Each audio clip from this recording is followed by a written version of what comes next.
जय हिंद साथियों, आज के इस क्लास में आप सभी का बहुत बहुत स्वागत है।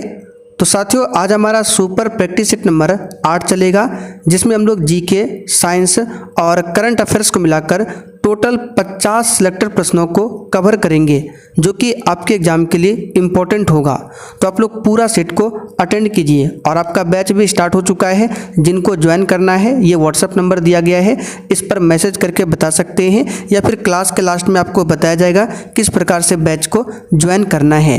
तो फटाफट से बैच को ज्वाइन करके अपनी तैयारी को स्टार्ट कीजिए।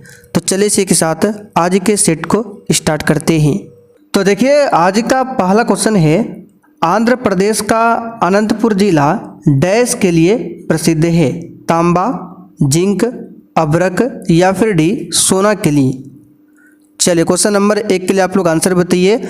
आंध्र प्रदेश का जो अनंतपुर जिला है वो किसके लिए प्रसिद्ध है? तो याद रखिएगा, सोना के लिए। यहाँ पर डी ऑप्शन आपका सही जवाब है, सोना के लिए प्रसिद्ध है। अब सोना की बात करें, इसका संकेत क्या होता है? AU। और परमाणु क्रमांक कितना होता है? तो 79। ये क्वेश्चन भी पूछा जाता है, ध्यान रखिएगा। चलिए दूसरा क्वेश्चन देखिए, पवन और हाइड्रोजन ऊर्जा डैश के उदाहरण है। चलिए सभी ऑप्शन को ध्यान से पढ़िए और प्रत्येक स्टूडेंट को नीचे लाइव चैट में या फिर कमेंट बॉक्स में अपना अपना आंसर करना है, जिससे कि आप सभी का प्रॉपर तरीके से रिवीजन भी हो सके। तो देखिए, पवन और हाइड्रोजन जो है ये क्रमशः प्राथमिक और द्वितीयक स्रोत का उदाहरण है। यहाँ पर बी वाला ऑप्शन आपका राइट है। क्या होगा? प्राथमिक और द्वितीयक स्रोत का उदाहरण। चलिए आगे देखते हैं, हिमालयन यू क्या है? और जो भी साथी चैनल पर पहली बार आए हैं, आप लोग चैनल को सब्सक्राइब कर लीजिए, ताकि मद्य निषेध सिपाही से संबंधित एक भी क्लास आपसे छूटे ना। तो हिमालयन यू क्या है? यहाँ पर इसका सही जवाब है, एक प्रकार का औषधीय पौधा है। ठीक है, हिमालयन यू क्या है? एक औषधीय पौधा है। और साथ ही यहाँ पर आप लोग देख सकते हैं, आपके बैच में one liner GK GS notes का सेट 12 अपलोड हो चुका है। जिनका भी जीके जीएस वीक है, आप लोग इस नोट्स को जरूर पढ़िए। यहाँ पर देख सकते हैं, ये आपके एग्जाम के लिए बहुत ज़्यादा महत्वपूर्ण नोट्स है। इस प्रकार से टोटल आपको 55 से 60 नोट्स दिया जाएगा, जो कि आपके एग्जाम के लिए काफ़ी है। तो यहाँ पर हमारा व्हाट्सअप नंबर है, इस पर मैसेज करके बता सकते हैं हमें नोट्स चाहिए। चलिए आगे देखिए, कौन सा राज्य पाइराइट का अग्रणी उत्पादक है? चलिए क्वेश्चन 4 के लिए आप लोग आंसर बताइए, कौन सा राज्य पाइराइट का अग्रणी उत्पादक है? तो यहाँ पर ऑप्शन के हिसाब से सही जवाब है बिहार। डी वाला ऑप्शन यहाँ पर आपका राइट है। पाइराइट की बात करें तो पाइराइट खनिज जो है गंधक का एक प्रमुख स्रोत है। आंसर क्या होगा? बिहार। चलिए आगे देखिए, धर्मनिरपेक्ष राज्य की स्थापना सर्वप्रथम कहाँ पर हुई थी? चलिए क्वेश्चन नंबर 5 के लिए आप लोग आंसर बताइए, धर्मनिरपेक्ष राज्य की स्थापना सर्वप्रथम कहाँ पर हुई थी? तो याद रखिएगा, अमेरिका में। यहाँ पर पहला वाला ऑप्शन आपका सही जवाब है। अगर पूछे विश्व का सबसे पहला लिखित संविधान किस देश का है? तो अमेरिका का है। अमेरिका में 4 मार्च 1789 को संविधान लागू हुआ था। लेकिन अगर आपसे पूछे विश्व का सबसे बड़ा लिखित संविधान किस देश का है, तब आपको आंसर करना है अपना भारत का। चलिए आगे देखिए, क्वेश्चन नंबर 6, मॉन्टेग्यू चेम्सफोर्ड सुधार योजना कब पारित किया गया? एक भी क्वेश्चन को छोड़ना नहीं है, बताइए, मॉन्टेग्यू चेम्सफोर्ड सुधार योजना कब पारित किया गया? तो याद रखिएगा, 1919 में पारित किया गया। यहाँ पर सी वाला ऑप्शन आपका सही जवाब है। और इसी 1919 मॉन्टेग्यू चेम्सफोर्ड एक्ट के तहत भारत में पहली बार महिलाओं को वोट देने का अधिकार मिला था। तो यहाँ पर आंसर क्या होगा? 1919। आगे देखिए, सामाजिक विभेद का एक अच्छा परिणाम क्या है? तो साथियों, सामाजिक विभेद का एक अच्छा परिणाम क्या है? तो यहाँ पर इसका सही जवाब है लोकतंत्र को सशक्त बनाना। बी ऑप्शन यहाँ पर आपका राइट है।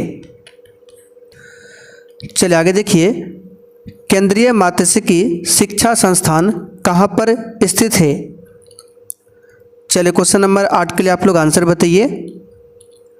तो इसका सही जवाब है महाराष्ट्र के मुंबई में स्थित है। और केंद्रीय मात्स्यिकी शिक्षा संस्थान की स्थापना कब हुई थी? 6 जून 1961 को। कब? 6 जून 1961 को होती है। चलिए आगे देखिए, गांधी जी ने दांडी मार्च कहाँ से आरंभ किया था? तो साथियों, गांधी जी ने दांडी मार्च को कहाँ से आरंभ किया था? तो साबरमती आश्रम से। बी वाला ऑप्शन यहाँ पर आपका सही जवाब है। 12 मार्च 1930 को दांडी मार्च की शुरुआत किया था गांधी जी ने। कितने सहयोगियों के साथ? तो अपने 78 सहयोगियों के साथ दांडी मार्च को स्टार्ट किया था। और 6 अप्रैल 1930 को गांधी जी ने गुजरात के नवसारी जिले में दांडी गांव में एक मुट्ठी नमक उठाकर अंग्रेजों के नमक कानून को तोड़ा था। अच्छा, दांडी मार्च में गांधी जी ने लगभग कितने किलोमीटर की यात्रा किया था? तो 384 किलोमीटर। कितने दिनों तक यात्रा चला था? तो 24 दिनों तक। ये सब क्वेश्चन पूछा जाता है। अच्छा, दांडी मार्च में एक अमेरिकी पत्रकार गांधी जी के साथ थे, उसका नाम क्या है? तो वेब मिलर।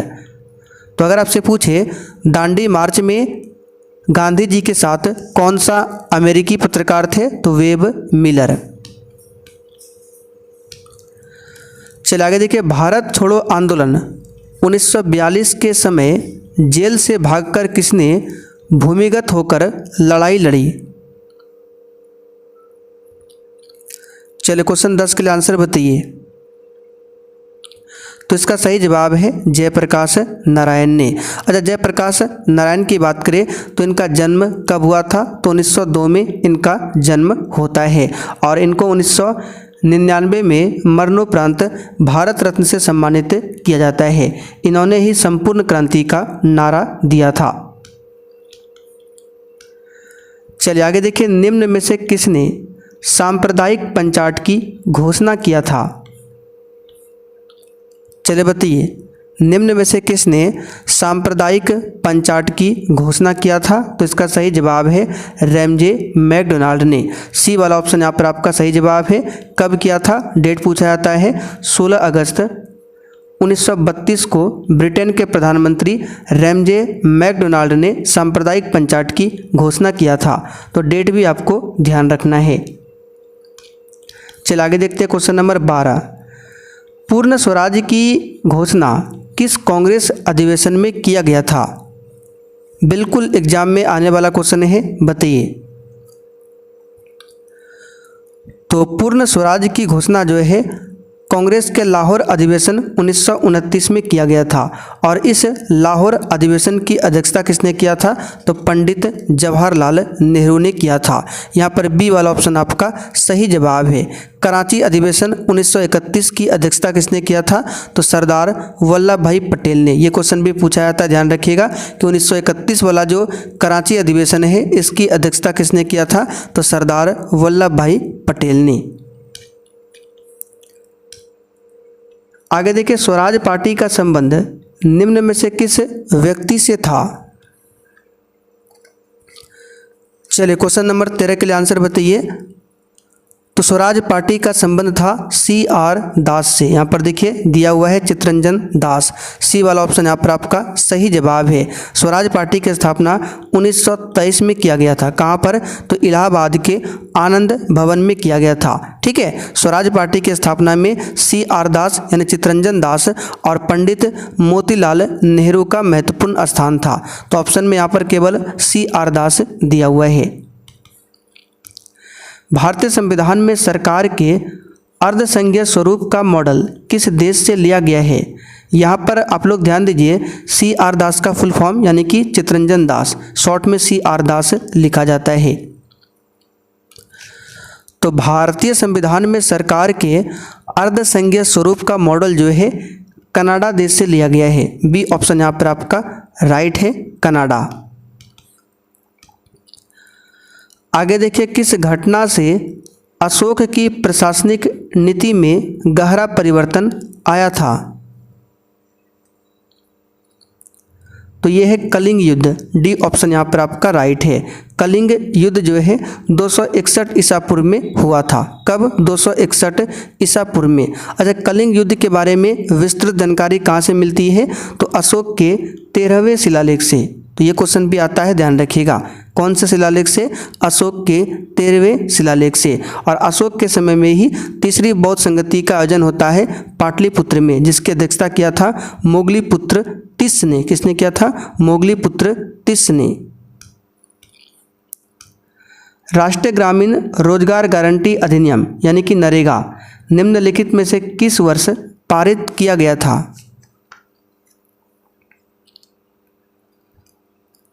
तो ये पारित किया गया था 2005 में, ठीक है। और ये लागू हुआ था 2 फरवरी 2006, ठीक है। इसकी शुरुआत होती है 2 फरवरी 2006 में। तत्कालीन प्रधानमंत्री मनमोहन सिंह ने आंध्र प्रदेश के अनंतपुर जिले के बंदनपल्ली गांव से इसकी शुरुआत किया था। किसकी? नरेगा की शुरुआत। अच्छा, नरेगा का नाम चेंज करके मनरेगा कब किया गया? तो 2 अक्टूबर 2009 को।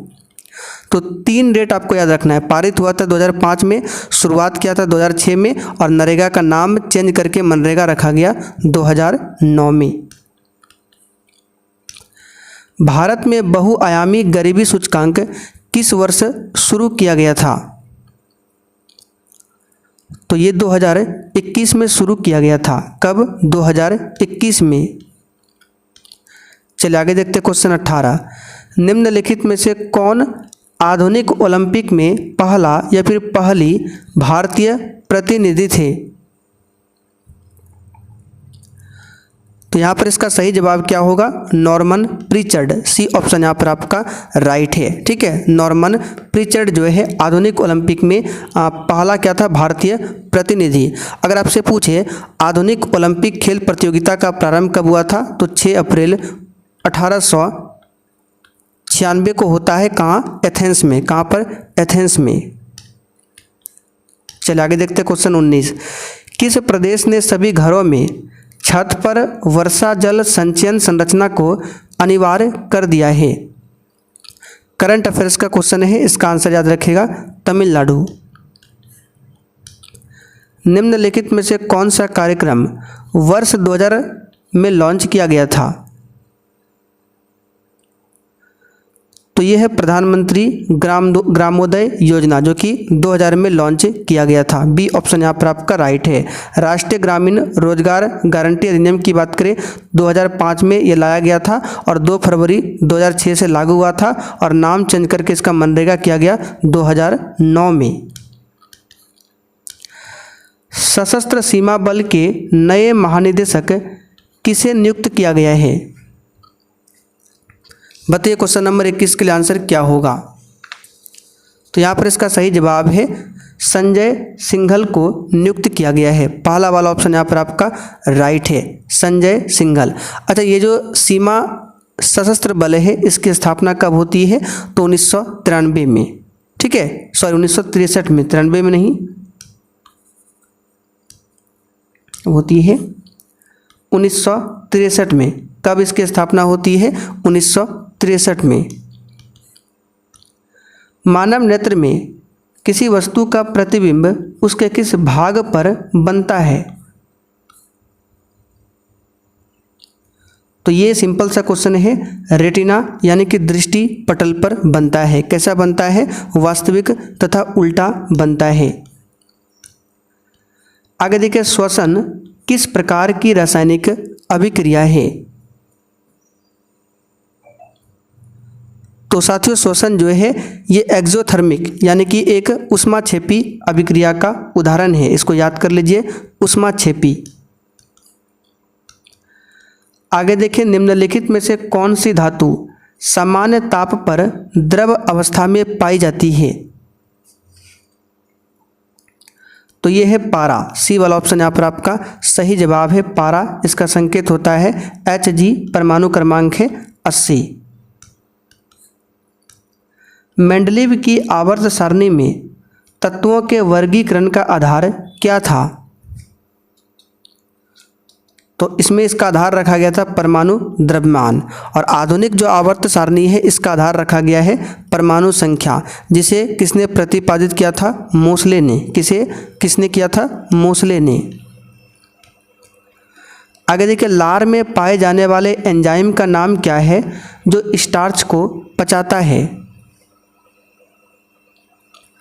तो लार में पाया जाता है टाइलिन नामक एंजाइम। देखिए यहाँ पर दिया है एमाइलिज टाइलिन, ठीक है। सी ऑप्शन यहाँ पर आपका राइट है। चलिए आगे देखिए, पुष्प के नर जनन अंग को क्या कहते हैं? तो साथियों, पुष्प के नर जनन अंग को पुंकेसर बोला जाता है। क्या बोला जाता है? पुंकेसर। देखिए डी ऑप्शन में दिया हुआ है। किसी सीधे विद्युत धारावाही चालक द्वारा उत्पन्न चुंबकीय क्षेत्र की दिशा ज्ञात करने के लिए किस नियम का उपयोग किया जाता है? तो इसमें मैक्सवेल का दक्षिण हस्त अंगुष्ठ नियम का उपयोग होता है। यहाँ पर आंसर क्या होगा? बी वाला ऑप्शन। एक पारिस्थितिक तंत्र में ऊर्जा का प्रवाह होता है, याद रखिएगा एक दिशीय होता है। बी ऑप्शन यहाँ पर आपका सही है। आगे देखिए, डीएनए का फुल फॉर्म क्या है बताइए? तो डीऑक्सीराइबो न्यूक्लिक अम्ल डीएनए का फुल फॉर्म है। यहाँ पर पहला वाला ऑप्शन आपका राइट है। किसी चालक का प्रतिरोध निम्नलिखित में से किस कारक पर निर्भर नहीं करता है? तो चालक का प्रतिरोध जो है चालक की लंबाई पर करता है, चालक का अनुप्रस्थ काट का क्षेत्रफल पर करता है, और चालक के पदार्थ की प्रकृति पर करता है, जबकि चालक पर आरोपित दाब इस पर निर्भर नहीं करता है। आगे देखिए, कोयला खानों का राष्ट्रीयकरण किस वर्ष में किया गया? स्टार मार्क कर लीजिए, वेरी इंपॉर्टेंट क्वेश्चन है, बताइए। तो साथियों, कोयला खानों का जो राष्ट्रीयकरण किया गया ये कब किया गया? तो इसका याद रखिएगा 1972 में। तीसरा वाला ऑप्शन यहाँ पर आपका राइट है। सूक्ष्म अर्थशास्त्र को और क्या कहते हैं? आंसर है कीमत का सिद्धांत बोला जाता है सूक्ष्म अर्थशास्त्र को। अर्थशास्त्र में मांग का क्या अर्थ है? इसका सही जवाब है क्रय शक्ति पर आधारित मांग। आगे देखिए, भारतीय संविधान कैसा है? तो साथियों, भारतीय संविधान जो है अर्ध संघीय या फिर संघीयवत है। इसको याद कर लीजिए, बी वाला ऑप्शन यहाँ पर आपका सही है। गांधी के दांडी मार्च का संबंध किससे है? तो अभी थोड़ी देर पहले हमने आपको बताया सविनय अवज्ञा आंदोलन से, जो कि 1930 में हुआ था। बी वाला ऑप्शन यहाँ पर आपका राइट है। असहयोग आंदोलन की शुरुआत 1 अगस्त 1920 को हुआ था। भारत छोड़ो आंदोलन की शुरुआत 1942। निम्नलिखित में कौन मध्यम मार्गी नहीं है? तो बाल गंगाधर तिलक मध्यम मार्गी नहीं है। ये कौन थे? मॉडरेट नहीं थे, ठीक है। पूछा गया मध्यम मार्गी कौन नहीं है, तो बाल गंगाधर तिलक। बाल गंगाधर तिलक, लाला लाजपत राय, बिपिन चंद्र पाल, अरविंदो घोष, ये क्या थे? मॉडरेट नहीं थे, यानी मध्यम मार्गी नहीं थे। तो डी ऑप्शन यहाँ पर आपका राइट है। अर्थशास्त्र पुस्तक के लेखक कौन थे? तो इस पुस्तक के लेखक कौन थे? तो यहाँ पर इसका सही जवाब है चाणक्य। तीसरा ऑप्शन आपका राइट है। चाणक्य को विष्णुगुप्त या कौटिल्य के नाम से भी जाना जाता है। आगे देखिए, बंगाल का अस्थायी बंदोबस्त किस ब्रिटिश गवर्नर जनरल ने किया? तो किसने किया? तो ये किया था कार्नवालिस ने। पहला वाला ऑप्शन आपका सही जवाब है, कार्नवालिस ने। चोल वंश में ग्राम प्रशासन के बारे में किस शिलालेख में उल्लेख मिलता है? तो ये मिलता है उत्तरामेरुर शिलालेख। बी ऑप्शन यहाँ पर आपका सही है। आगे देखिए, वल्लभ भाई पटेल को सरदार की पदवी किसने दी थी?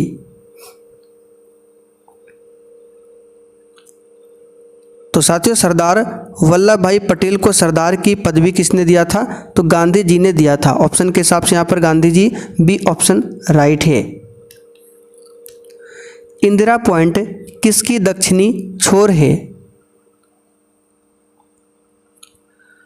तो नॉर्मल सा क्वेश्चन है। अंडमान एवं निकोबार द्वीप समूह का दक्षिणी छोर है Indira Point, C option right है। अंडमान निकोबार की राजधानी कहाँ पर है? श्री विजयपुरम। चलिए आगे देखिए 43, चिल्का झील कहाँ पर स्थित है? तो ये उड़ीसा में स्थित है। कहाँ पर है? उड़ीसा में। पहला वाला ऑप्शन यहाँ पर आपका सही आंसर है। ब्रह्मपुत्र नदी का उद्गम स्थल क्या है, बताइए। तो साथियों, ब्रह्मपुत्र नदी का उद्गम स्थल कैलाश पर्वत श्रृंखला का केमांगडुंग हिमनद है और ये मानसरोवर के निकट है। तो यहाँ पर देखिए केमांगडुंग दिया हुआ है, चौथा ऑप्शन राइट है। आप लोग कमेंट करके बताइए ब्रह्मपुत्र नदी की लंबाई कितनी है। भूकंप का संबंध सामान्यतः किससे होता है? इसका सही जवाब है फॉल्ट से होता है। किससे होता है? फॉल्ट से। भारत में निर्वाचन सूची तैयार करने की जिम्मेदारी किसकी है? सही जवाब है निर्वाचन आयोग की। तीसरा वाला ऑप्शन यहाँ पर आपका राइट है, ध्यान रखिएगा। भारतीय संविधान में नागरिकता के प्रावधान कब लागू हुए थे? तो जिस समय संविधान लागू हुआ था 26 जनवरी 1950 को, तो यहाँ पर पहला वाला ऑप्शन राइट है। नागरिकता को भाग 2 में रखा गया है और आर्टिकल 5 से लेकर 11 तक में।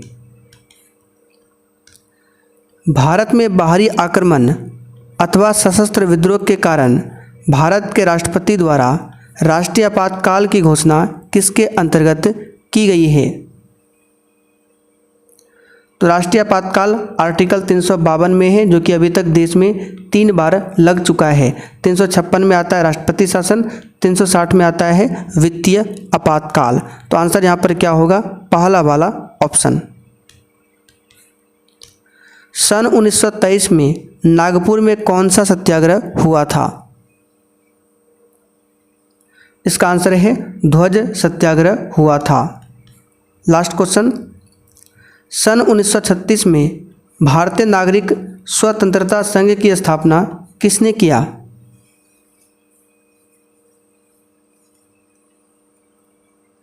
तो सन 1936 में भारतीय नागरिक स्वतंत्रता संघ की स्थापना जो है ये किसने किया? तो यहाँ पर इसका सही जवाब है पंडित जवाहरलाल नेहरू ने।